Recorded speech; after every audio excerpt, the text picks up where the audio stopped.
Hello दोस्तों, मैं हूं शिवम विश्वकर्मा और मैं स्वागत करता हूं आपका अपने यूट्यूब चैनल पॉलीजॉन स्टडी में। आज हम लोग पढ़ेंगे अपना दूसरा एप्लीकेशन मूवमेंट का। ठीक है, तो दूसरा एप्लीकेशन कौन सा है? Steel yard. तो देखते हैं स्टील यार्ड क्या होता है। स्टील यार्ड का प्रयोग हम वजन तौलने के लिए करते हैं। यह लीवर के प्रथम वर्ग के सिद्धांत पर कार्य करता है। स्टील यार्ड बाईं तरफ भारी होता है तथा आलम्ब को भी बाईं साइड लगाया जाता है ताकि स्टील यार्ड संतुलन में रहे। ठीक है दोस्तों, इतना समझ में आया। अब आगे डायग्राम के साथ देखते हैं। ठीक है दोस्तों, तो देखिए दोस्तों, ये हम लोग का स्टील यार्ड का डायग्राम है। तो पहले हम लोग इसे समझ लेते हैं। ठीक है, अब थोड़ा बहुत आप लोग अपने से मिला के लिख लीजिएगा। ठीक है, तो देखिए जैसे हम लोग का ये स्टील यार्ड है, तो यहाँ पे देखिए ये हमारा जो है यहाँ पे माप दिया है स्टैंडिंग। ठीक है, तो ये हमारा यहाँ पे देखिए 0 है, 1 है, 2 है, 3 है, 4 है, ऐसे करते हुए यहाँ पे देखिए 12 तक है। ठीक, फिर यहाँ पे देखिए फलक्रम लगा है और ये हमारा देखिए CG है। ठीक है, सेंटर ऑफ ग्रेविटी। और ये हमारा पॉइंट ए है जहाँ पे ये देखिए हब लगा है। यहाँ पे हम लोग वेट को लटकाते हैं। ठीक, तो अब देखिए इस जब बॉडी हमारी संतुलन में रहेगी, जब बॉडी संतुलन में रहेगी तो ये जो हब है, ये वाला वेट W1, ये वाला हमारा 0 पे होता है। ठीक है, ये 0 पे होगा। जब कोई वेट हम लटकाते हैं, जैसे इस पर हम कोई W वेट ले लिए, ठीक है, तो फिर ये जो है ना, ये फलक्रम है तो जाहिर सी बात है, फलक्रम है तो ये ऐसे ऐसे घूमेगा। ठीक, जब ये ऐसे ऐसे घूमेगा, जब इस पे वेट लटकाएंगे तो ये नीचे की तरफ होगा और ये ऊपर उठेगा। ठीक, जब ये ऊपर उठेगा तो इसी उठने को जब ये देखिए, ये इस पे सभी माप दिए हैं, तो जब ये ऊपर उठता है तो ये वाला हब जो है ये खिसक कर इसे बैलेंस करता है, इसे बैलेंस भी करता है। और ये जितनी रीडिंग खिसकता है और जितना खसकता है तो वो बताता है हमारा कितना न्यूटन या कितना किलोग्राम हमारा जो है ये वेट यहाँ पे होगा। ठीक है, तो यही हमारा देखिए दोस्तों इसका कार्य है। अब देखते हैं डब्लू हमारा क्या है। डब्लू यहाँ पर देखिए तौले जाने वाला वस्तु का भार, मतलब इस पे जो होता है हमारा वस्तु का भार होता है। ठीक है, जिसे हम तौलना चाहते हैं। और W2 ये क्या है? Self weight of steel yard, मतलब ये जो स्टील यार्ड है उसका स्वयं का ये भार है। ठीक है, यहाँ पे W2। और ये W1 जो हो गया, ये हमारा चल भार है, मतलब ये चल सकता है, खिसक सकता है एक जगह से दूसरी जगह। ठीक है, अब देखिए ये जो फलक्रम है हमारा, इसके अबाउट जो है हम लोग मोमेंट निकालेंगे। ठीक है, इस मोमेंट के कारण हमारा एक फार्मूला निकलेगा। उस फार्मूले से हमारा जो भी क्वेश्चन पूछा जाएगा स्टील यार्ड का, वो सभी न्यूमेरिकल्स जो हैं लगेंगे हमारा। ठीक है, तो जैसे देखिए यहाँ पे लिखा है हमारा क्या, आलम्ब F के परितः आघूर्ण लेने पर। ठीक है, मतलब यहाँ पे F है तो इसके अबाउट जो है हम लोग आघूर्ण लेंगे। ठीक, तो ये देखिए हमारा ये हम लोग को पता है कि ये क्या होता है, सिग्मा M इक्वल टू 0 होता है। ठीक है हमारा, और एक फार्मूला हमने आपको और बताया था, वो क्या होता है, sigma M clockwise side equal to sigma M anticlockwise side. ये वाला जो फार्मूला होता है इसी को जब हम लोग सॉल्व करते हैं तो हमारा ये निकल के आता है। ठीक है, इसकी सहायता से ये वाला जो हमारा फार्मूला निकला है ये बहुत आसानी से निकल के आ जाएगा। ठीक, तो हम लोग इसी फार्मूले से समझेंगे। तो इसको मत देखिए आप लोग, इससे भी समझ लेंगे, इससे भी समझ लेंगे। तो पहले हम लोग इससे समझ लेते हैं। तो देखिए ये हमारा क्या कह रहा है, ये इसका मतलब होता है कि जितने भी मूवमेंट इसके अबाउट लग रहे हैं उस सभी मूवमेंटों का बीजगणितीय योग क्या होता है, 0 होता है। ठीक, तो यहाँ पे देखिए हम लोग पहले कौन सा एंटी क्लॉकवाइज मूवमेंट लेंगे, और मतलब 2 मूवमेंट होते हैं, एक क्लॉकवाइज एक एंटी क्लॉकवाइज, तभी हमारी जो बॉडी होती है वो बैलेंस होती है। ठीक है, तो इसमें जो क्लॉकवाइज होगा जो एंटी क्लॉकवाइज होगा किसी एक को प्लस माइनस मान सकते हैं। ठीक, तो जैसे देखिए सिग्मा M इक्वल टू 0, ये तो फार्मूला हो गया। अब देखिए इस पर हम लोग जितने भी मूवमेंट इस पर लग रहे हैं सबको निकालेंगे बारी बारी से। तो देखिए पहले ये हमारा W1 है, तो W1 इस फोर्स का ये लोड है, तो इसका मूवमेंट हमारा निकालेंगे तो कितना होगा, पहले ये जो लोड दिया है इसका मैग्नीट्यूड W1 हो जाएगा। ठीक, फोर्स का काम करेगा, फिर इनटू इस पॉइंट से कितना इसका परपेंडिकुलर डिस्टेंस है वो। ठीक, तो हमारा कितना डिस्टेंस है, F है, और इस पॉइंट पे लग रहा है, तो ये पॉइंट हमारा क्या है, डी है, यहाँ पे देखिए डी, ठीक। तो ये हमारा क्या हो जाएगा, एफ डी हो जाएगा, W1 equal to f d या डी एफ, ठीक। फिर उसके बाद देखिए ये क्लॉकवाइज वाला जो था पॉजिटिव लिए हैं, और ये देखिए सिर्फ हमारा इस तरफ जो भी लगा है वो हमारा क्लॉकवाइज साइड है, मूवमेंट होगा। तो ये हमारा देखिए एक ही है, और इसके बाद ये जो दो लगेंगे, एक ये और एक ये, W2 और W, ये जो होंगे हमारे एंटी क्लॉकवाइज मूवमेंट होंगे, ठीक है। तो अब देखिए, तो इसे हमने प्लस लिया था तो इसे माइनस ले लेंगे, तो ये हो जाएगा माइनस। अब ये देखिए W2 का लेंगे, तो W2 और जहाँ से हमारा घूम रहा है, ठीक है, ये फोर्स वहाँ से परपेंडिकुलर डिस्टेंस मतलब F, और ये पॉइंट G पे लग रहा है तो FG हो जाएगा हमारा। तो ये हमारा हो गया W2 इंटू FG या GF, ठीक है, माइनस। अब देखिए इसका देखेंगे, ठीक है, ये भी हो गया, ये भी हो गया, अब ये बचा है, तो ये भी एंटी क्लॉकवाइज है, तो ये भी हमारा क्या हो जाएगा, माइनस में हो जाएगा। और ये फोर्स हो जाएगा लोड W इंटू यहाँ से दूरी हमारी कितनी हो जाएगी, AF हो जाएगी, ठीक है। तो AF हो गया इक्वल टू 0, ठीक। अब इसके बाद क्या करेंगे, माइनस माइनस वाले को उस साइड भेज देंगे तो प्लस में हो जाएगा, और ये जो हमारा है इसे एज इट इज़ ऐसे ही रहने देंगे, ठीक है।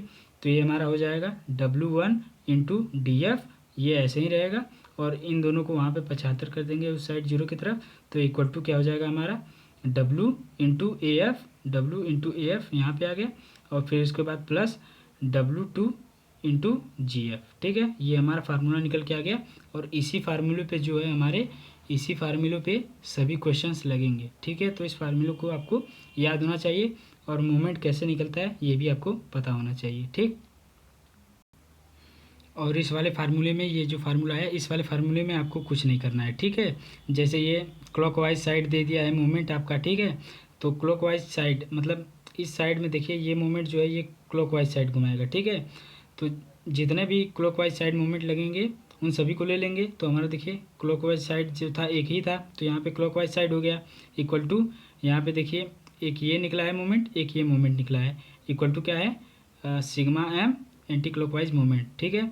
तो ये हमारा हो गया, यहाँ पे आ गया, ठीक है, ये दोनों का निकाले हैं मूवमेंट, तो बस इसका इसमें वैल्यू पुट कर देना है, इसका मूवमेंट हमारा निकल जाएगा, ठीक। अब हम लोग एक क्वेश्चन देख लेते हैं न्यूमेरिकल। तो देखिए हमारा क्वेश्चन क्या कह रहा है, एक स्टील यार्ड का भार 90 न्यूटन है, ठीक है, और उसका गुरुत्व केंद्र आलंब से बाईं ओर 15 सेंटीमीटर की दूरी पर है, और चलित भार का मान जो है 6 न्यूटन दिया है, और हुक तथा आलंब के बीच की दूरी 30 सेंटीमीटर है। यदि चलित भार की स्थिति आलंब से 290 सेंटीमीटर है तो हुक पर लगाए गए भार की गणना कीजिए, ठीक है। जो लोड है हम लोग को मेजर करना है, कौन सा, जिसके हम लोग वजन करना है, ठीक है, जिस वस्तु को, उसका मान पूछा है यहाँ पे। तो हम इस सॉल्व करेंगे, तो सॉल्व क्या करेंगे, पहला स्टेप क्या है, पहला स्टेप ये है कि स्टील यार्ड का जो डायग्राम है वो आपको याद होना चाहिए। तो पहले हम लोग यहाँ पे डायग्राम बनाएंगे, डायग्राम में जो जो हमें दिया, पहले सभी का सिंपल डायग्राम बना लेंगे, और जो जो दिया है हम यहाँ पे लिख लेंगे, ठीक है।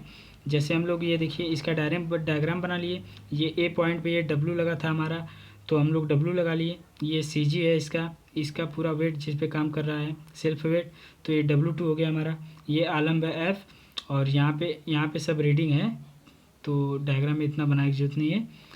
तो यहाँ पे देखिए W1 हमारा ये जो चल भार है, चलित भार, ठीक है, ये W1 हो गया हमारा। अब देखिए सबका मान इसमें पुट कर देंगे, जैसे देखिए हमारा क्या है कि ये क्या है, स्टील यार्ड का भार, स्टील यार्ड हमारा ये है, तो इसका भार 90 न्यूटन मतलब W2 हमारा कितना हो जाएगा, ये हमारा हो जाएगा 90 न्यूटन, ठीक है।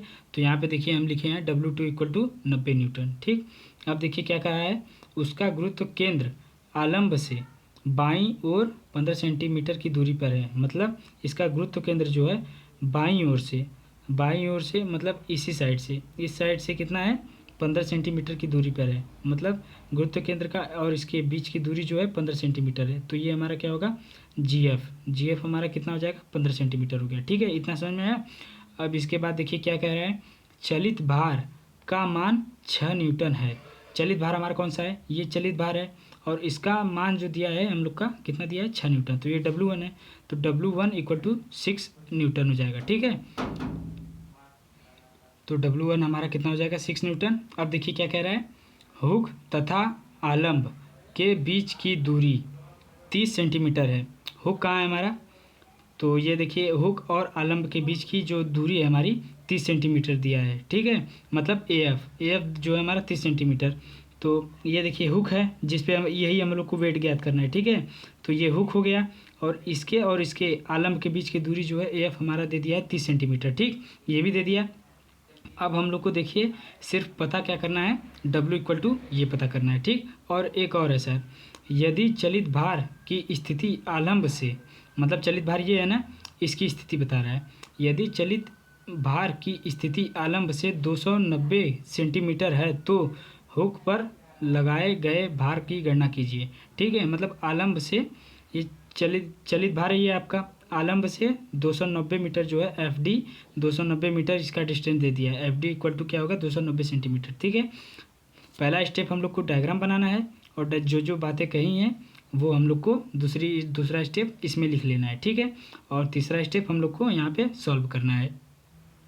तीसरे स्टेप में आपको कुछ नहीं करना है, सिंपल सा जो आलम्ब है उसी के अबाउट एंटी क्लॉकवाइज और क्लॉकवाइज जो भी मूवमेंट है उसको हम इस फार्मूले पे पुट करेंगे और इसमें से हमें W ज्ञात करना है।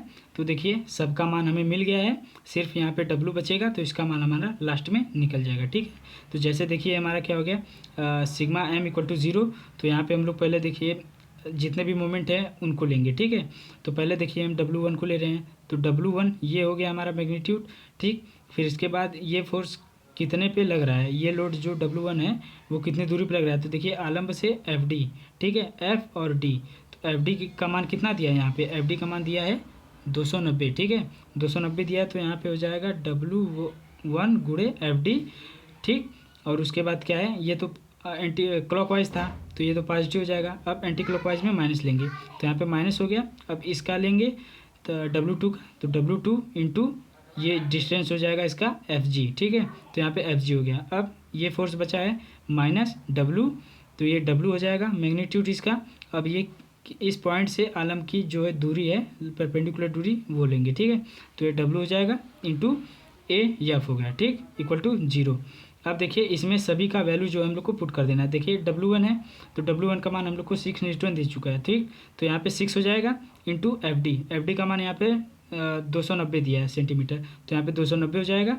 और माइनस ये क्या है W2 का मान यहाँ पे 90 न्यूटन दे चुका है, तो यहाँ पे हो जाएगा 90 इंटू FG। देखिए हमारा कितना दिया है FG, यहाँ पे FG कहिए चाहे GF कहिए, तो ये हमारा हो जाएगा 15 सेंटीमीटर, ठीक। अब माइनस ये W देखिए यही हम लोग से पूछा है तो इसको एज इट इज़ ऐसे ही रहने देंगे। और इंटू AF देखिए हमारा कितना दिया है, AF दिया है 30 सेंटीमीटर, ठीक है। तो ये 30 सेंटीमीटर हो जाएगा = 0। अब इसके बाद देखिए इसको इसका गुणा करेंगे तो ये हो जाएगा हमारा 1740।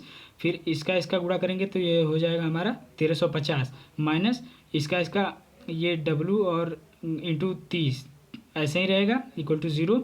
अब इसके बाद देखिए इन दोनों को 75 करके उस साइड भेजेंगे तो ये हमारा हो जाता है ये -W ऐसे ही रहेगा, ये मतलब ये जितना पोर्शन है ऐसे ही रहेगा -W इंटू 30, ठीक। और इन दोनों को ट्रांसफ़र कर देंगे तो ये देखिए ये प्लस में है तो उस साइड होगा तो ये माइनस में आ जाएगा, ठीक। और ये हो जाएगा प्लस में, ठीक।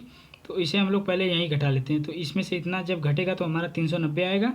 और ये देखिए बड़ा है प्लस में, तो ये हमारा जो है 390 प्लस में आएगा, लेकिन इस साइड आएगा तो ये माइनस में हो जाएगा 390, ठीक। तो यहाँ पे हो जाएगा -W इंटू 30 = -390, ठीक। तो यहाँ पे माइनस से माइनस कट जाएगा और ये जो 30 है हमारा तो 0 से 0 काट देंगे और 30 से हमारा ये जो है 39 ये 13 बार में कट जाएगा। तो हमारा W = जो आता है 13 न्यूटन आता है, W = 13 न्यूटन, ठीक। तो ये हमारा आंसर है। तो इसी प्रकार से आपको जितने भी न्यूमेरिकल्स मिलेंगे सभी को लगाना है। पहले आप लोग डायग्राम बनाएंगे, फिर जो दिया है वो लिखेंगे, फिर उसके बाद आप लोग F के अबाउट मूवमेंट निकालेंगे। ये फार्मूला आपका बनता जाएगा। इसमें से एक ही चीज़ बचेगी जिसका मान पूछेगा वही हम लोग निकाल देंगे, ठीक। तो आई होप दोस्तों आपको इतना समझ में आया होगा। यदि कोई डाउट है तो आप लोग कमेंट में पूछ सकते हैं। और आज के लिए इतना ही। वीडियो पसंद आया हो तो लाइक, कमेंट एंड शेयर ज़रूर कीजिए। थैंक यू दोस्तों।